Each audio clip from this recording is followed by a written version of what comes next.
Hey there, Hunters! Back again with another Torchlight Infinite video. This season, I've been playing the ever-popular Thundercloud Gemma.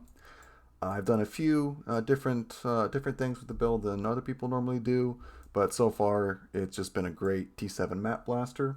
I've been farming up so I can switch back to my Ignite cast wallet channeling build, but so far this one has really been a blast to play. So let's just run a quick map, and I'll show you how it goes. Let's do this. Demi-Man Village, classic.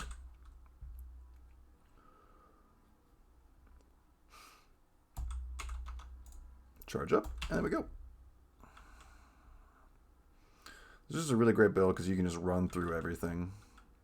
The freeze reset on Frigid Transmission is borderline ridiculous. And since Thundercloud just, zaps to the edge of the screen, it's just almost infinite cooldown. But I actually kind of opted more for the high-speed running, just because you don't always, jump from pack to pack.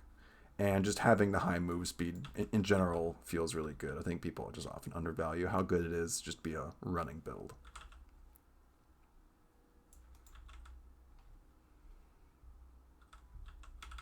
Okay. Delete the boss.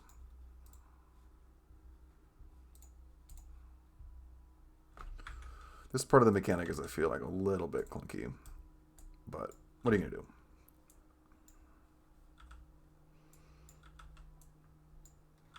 Ooh. All right. Okay, so Thundercloud Gemma. This one was kind of like a crowd favorite. Thundercloud was, I feel like, a little bit underpowered last season, but a few things they did this time around changed it and made it super viable. So, first of all, they revamped Gemma's talents a little bit. These are mainly unchanged, but over here they added this one, Extreme Fusion. So, Fusion Energy no longer is removed. That was there before. But now they made it so bonuses and additional bonuses from lightning also apply to cold and fire. So this is really cool because it opens up a lot of different auras and supports, and then also makes cold conversion extremely viable. Now, one thing, for whatever reason, the conversion on this ring is disabled. I think they might have actually disabled drops or something, but I found this while leveling. If you equip it, you can see, so right now, Thundercloud, Cold and Lightning, but then if I equip this, it's still split Cold and Lightning. So for whatever reason, they're not enabling 100% conversion, but as it is right now, just doing 50% with the support is extremely powerful. So Thundercloud is a channeled skill, puts a cloud over your head, and then you run through the map and it zaps enemies. It's pretty straightforward. Stacks give you more duration and additionally cast speed. But then something else that was found out through testing is that cast speed actually scales the hit rate, even though it doesn't say that. So cast speed is, of course, a very important stat, because not only does it help you ramp faster, but then it'll also be doing more damage while you're mapping. So I'm using high voltage. This is a 42% additional lightning damage, which that 42.5 also applies to cold and lightning. Lightning to cold, which gives us the split, and then more damage. And then I'm using spell concentration. I'm not, there's a crit variant of this build, and I'm kind of playing the more just like generic and then double damage stacking version. So just generic damage, and then I'm using overload. So 6 times 8, 48, 50-ish% additional damage, as I'm using 5 focus blessings. Then typical stuff here: mana boil, frigid transmission with freeze chance, and added cold just for more freezes, easier resets. Blurry steps, which is great. Extended duration, mass effect. The bonus effects per charge works really well with Warlock. Warlock was probably my favorite subclass last season, and it's staying up there this time. So when you use blurry steps, you'll get a whole bunch of movement speed. You can see, hauling ass, very comfy. Also gives you crit, but I'm not really crit based, so that's just whatever. I'm using Death Pact for Soul Leading Circle and Fixate. Fixate, a lot of people normally self-cast, but I just, one less button I have to push is really, really what I'm looking for. Soul Leading Circle, of course, great additional damage and pen, and then Fixate gives you double damage based on how many enemies are nearby. So for my main auras, I'm using Precise Elemental Amplification for just damage and pen. Elemental applies to everything. Electric Conversion, so we get additional lightning damage, which applies to everything, and then Lightning Pen just to help out with 50% of damage. I'm using Thunder Imbue just to give my shocks a little bit of base lightning damage, and it's it's actually a decent amount of added damage with the Lightning to Cold, and then Elemental Fusion, since this thing doesn't have to worry about applying ailments. Finally here, I got Curse on Hit with my Magical Source, my mana regen. In terms of gearing, I'm using the conventional Hecate's Vision, chain gloves, and then Grace Boots. These are mainly for the movement speed. There are higher damage options, but I really kind of designed this character to be just a high-speed T7 blaster. So I got the movement speed corruption, and then the 7% speed here. Like I said, I have 5 focus blessings, so it's a good chunk of speed. And then also on my hero components, I opted for some movement speed ones. It's really nice. So it's like 35, almost 40% move speed that you would unable to get before. Obviously, there's higher damage options, but I like how this feels. Let's see. For my Infinity, I really wanted something with the skill effect duration and then damage penetration, and I was lucky enough to find one with Insight. This is a pretty decent one. You get a fair amount of intelligence just in terms of your passive tree and then in gear. So I just opted for a +1 lightning necklace with int and res. I actually bought this pretty cheap, but I would have crafted something similar. Ideally, you want something with max channeling stacks as well. That's a little higher budget. So you got some very basic chest piece and ring, basically just for life and resistances. My wands are also extremely basic. I was using this staff for a very long time. Gives you spell damage, main skill level, and radius. But what's nice about the wands is the lightning skill level applies to all your skills. So like if you saw my Precise Thunder Imbue was level 26. So it actually does hit pretty hard.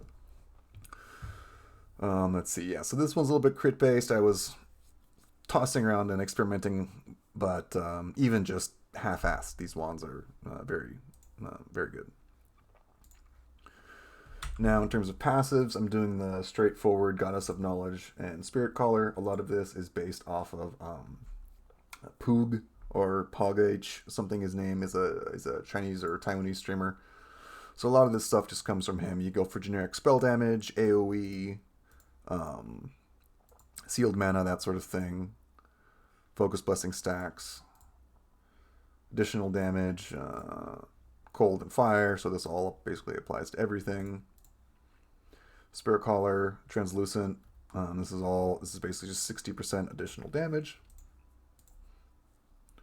This one's great. Consistent, just chills and shocks, and then more damage. Just you go for the max stacks, cast speed to help you ramp up, lightning skill levels. This one's really great. Anytime 20% chance to gain tenacity and agility blessings whenever you get focus blessing. So you pretty much always have full stacks while mapping. Damage, AoE, life, res, etc. Then everyone's favorite class, Warlock, where you get the cooldown reduction.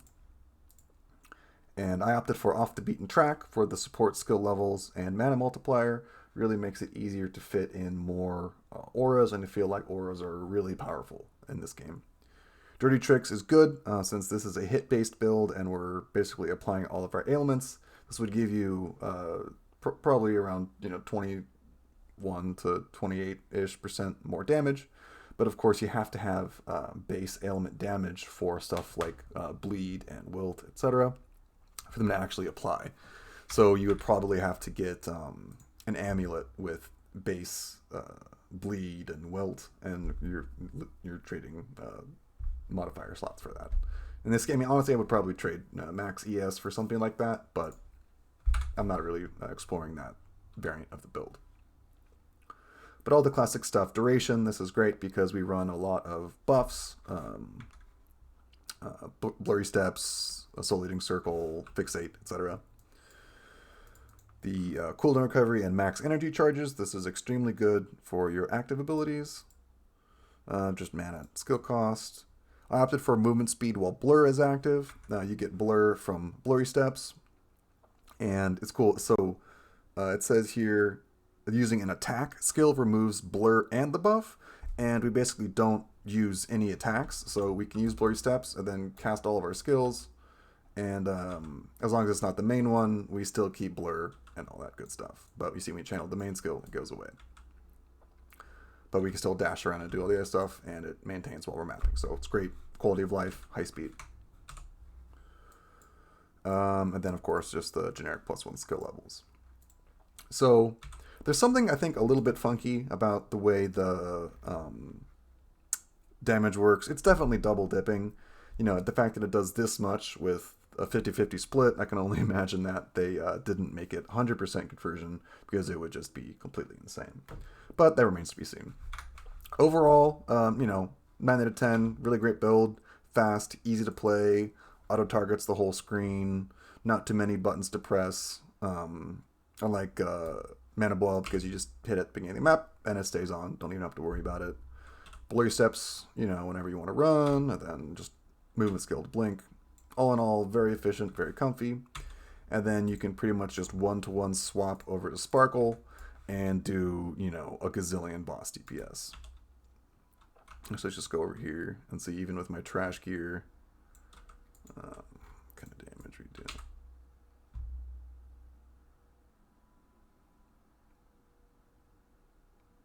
Yeah, so, almost 200 million DPS with absolutely garbage gear. This is all pretty, this was pretty, 20 FE or so. Overall, whole character, maybe 100 FE total, if that. The stuff was all crafted. This was, I don't know, 25, 30-ish. The rest, not too bad.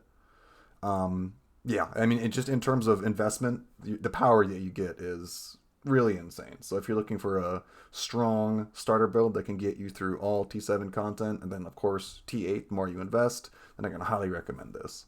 I will include the video for the original guy in the link. It's in Chinese, but no, he has one in English, but you can figure out what he's trying to say.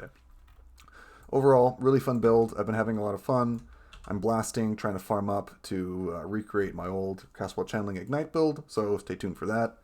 I'll be streaming on Twitch, so keep an eye over there, and thanks for watching. See everybody next time.